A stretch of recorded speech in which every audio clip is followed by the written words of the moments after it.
سامعین و ناظرین، ہم آپ کو سیلولائٹ کے بارے میں بتا رہے تھے کہ کتنی خطرناک چیز ہوتی ہے یہ، اور جسم میں ایک زہر کی طرح سے جیسے پھیلتی ہے۔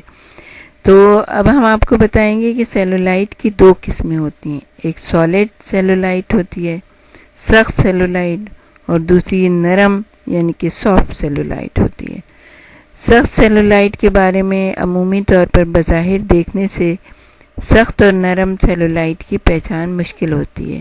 سخت سیلولائٹ کو ہاتھوں سے محسوس کیا جائے تو پتہ ہی چلتا ہے، اور کیسے محسوس کرتے ہیں کہ انگوٹھے اور انگلی کے درمیان اس کو دباتے ہیں لے کے، جہاں پہ آپ کو محسوس ہو کہ سیلولائٹ ہے یا چربی ہے، آپ کو محسوس کرنا ہے تو آپ اس کو لے کے دباتے ہیں تو پتہ چلتا ہے جیسے یہ عضلات کی چمٹی ہوئی کوئی شے ہے۔ ایسے موقع پر سیلولائٹ کو الگ سے تشخیص کرنا مشکل ہوتا ہے۔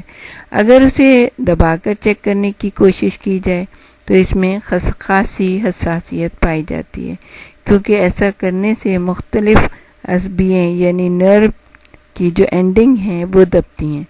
سخت سیلولائٹ زیادہ تر ایسی خواتین میں پایا جاتا ہے جو اچھی جسمانی صحت و ساخت کی مالک ہوتی ہیں، لیکن ہر عمر کی ایسی خواتین جو ڈانسر ہوں یا ایتھلیٹ ہوں وہ اس کا زیادہ شکار ہوتی ہیں۔ سخت سیلولائٹ سے متاثرہ جسم حصہ یعنی کہ جسم کا متاثرہ حصہ خشکی کا شکار ہو جاتا ہے، جو کبھی کبھار انتہائی رف صورت اختیار کر لیتا ہے، کیونکہ اس حصے میں غذائی اجزاء پوری طرح نہیں پہنچ پاتے۔ متاثرہ حصے کی لچک بالکل ختم ہو کر رہ جاتی ہے۔ کبھی کبھار ان حصوں پر ایسے نشانات پڑ جاتے ہیں جیسے خواتین کے جسم پر دوران حمل یا بعد از حمل پڑتے ہیں۔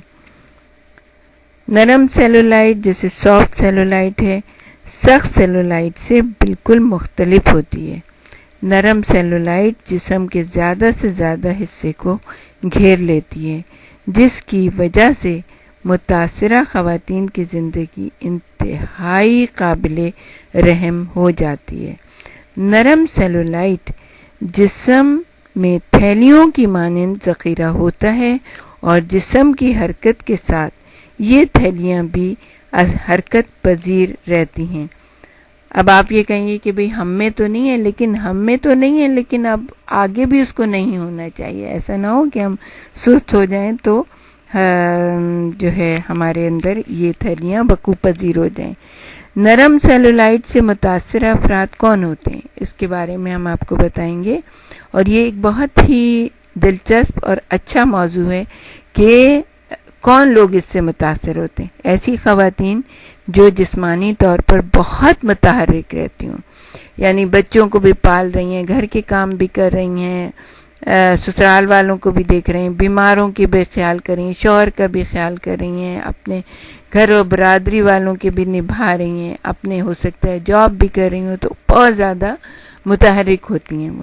لیکن کیا ہوتا ہے، کچھ ہی عرصے بعد ایسی مصروفیتیں اگر وہ یکسر چھوڑ دیں اور سست الوجود ہو جائیں تو وہ اس کا زیادہ شکار ہوتی ہیں۔ یہ بہت ہی سوچنے والی بات ہے۔ اور کیسے ہوتی ہیں سست الوجود؟ جب وہ اتنا کام کر رہی ہوتی ہیں تو کیسے ہو جاتی ہیں؟ ہوتا یہ ہے کہ جب بچے بڑے ہو گئے، آہستہ آہستہ کام کم ہو گیا، اس کے بعد یہ ہوا بچوں کی شادیاں ہوئیں، جو ہی پہلی بہو آئی، بس خواتین تو بستر پہ بیٹھ جاتی ہیں اور کہتی ہیں بس ہم نے بہت کام کر لیا، اب ہمیں کوئی کام نہیں کرنا، زیادہ سے زیادہ ہمیں باتیں بنانی ہیں اور ہمیں سبزی کاٹنی ہے، بس اس سے زیادہ ہمیں کچھ نہیں کرنا۔ ہم نے ساری زندگی محنت کی۔ وہ جو بیچاری لڑکی آئی ہوئی ہوتی ہے اس پہ سارا کام ڈال دیتی ہیں۔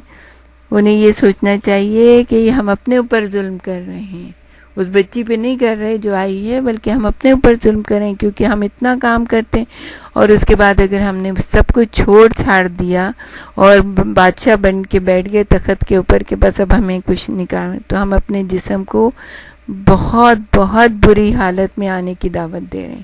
اس لیے کہ جو جسم کام کرنے کا عادی ہو، اگر وہ سست الوجود ہو جائے، بیٹھ جائے، تو بہت تیزی کے ساتھ جو ہے اس میں سیلولائٹ جمع ہونے لگتا ہے، اور پھر کیا ہوتا ہے کہ انسان سست الوجود اور کاہل ہو جاتا ہے، اور پھر وہ تھیلیوں کی آماجگاہ بن جاتا ہے۔ تو اس لیے ایسا کبھی نہ کریں. اگر آپ کام کر رہے ہیں تو ایک تو یہ بہت اچھا ہے کہ سب لوگ مل جل کے کام کریں, ایک دوسرے کی مدد کریں. دوسرے یہ کہ آپ اسی طرح سے پھرتی میں رہیں گی, صحت مند رہیں گی, اور آپ کے جسم میں سیلولائٹ نہیں ہوگی.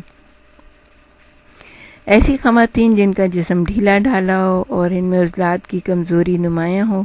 مزید برآں ایسی خواتین جنہوں نے یک کے بعد دیگرے کئی مرتبہ اپنا وزن کم کیا ہو لیکن اس کو پھر برقرار نہ رکھ سکی ہوں اور پھر موٹاپے کا شکار ہو گئی ہوں, تو وہ سیلولائٹ کی اس قسم کا شکار ہو سکتی ہیں. ایسی صورتحال میں ان خواتین کے جسم کی لچک ختم ہو جاتی ہے, جس کی وجہ سے جلد اور عضلات لٹک جاتے ہیں, چہرے پر جھریاں نمایاں ہو جاتی ہیں. وزن کم کرنے والی ادویات بھی زیادہ ہر دو جنس میں یہ یعنی مرد اور عورت میں یہ سیلولائٹ بننے کی ایک بڑی وجہ ہے.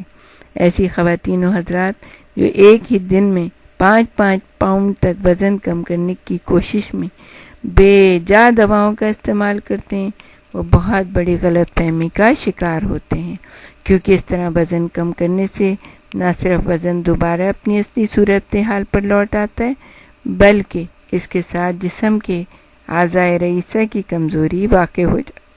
یعنی جو بڑے اعضاء ہیں نا, جیسے دل ہے, دماغ ہے, گردے ہیں, پھیپھڑے ہیں, سب سے بڑھ کر یہ کہ ایسے مرد و خواتین سیلولائٹ کا شکار ہو جاتے ہیں. وزن کم کرنے کا صحیح طریقہ ہم آپ کو بار بار یہ بتاتے ہیں کہ اسے تھوڑا تھوڑا کر کے کم کیا جائے.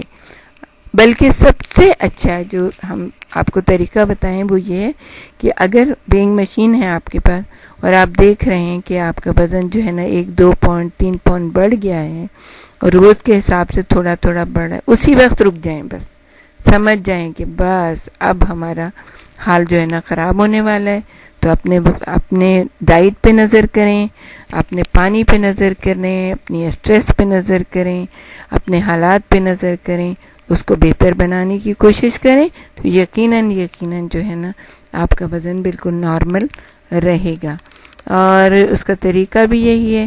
عموماً جو ادویات جو وزن کم کرنے کے لیے استعمال کی جاتی ہیں وہ جسم سے پانی کو کم کر دیتی ہیں, جو کہ انتہائی خطرناک چیز ہے. سامعین و ناظرین, اپنا خیال رکھیے, اپنے جسم کا خیال رکھیے, اپنے گھر اپنا ماحول کو صاف رکھیے اور اپنے آپ کو خوش و خرم رکھیے, اپنے گھر والوں کو خوش و خرم رکھیے اور ہمارے ساتھ ہی رہیے.